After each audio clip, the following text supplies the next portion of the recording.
Приступаем к монтажу трубы для камина.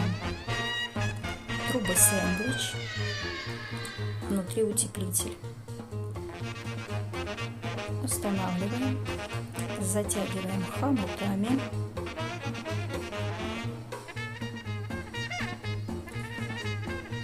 Вырезаем новое отверстие для трубы, так как от старой печки уже не подходило. Здесь прямая труба.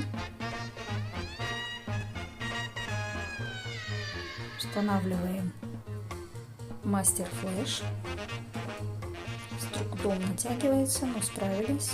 Затем промазываем силиконом, чтобы не потекала вода, дождь.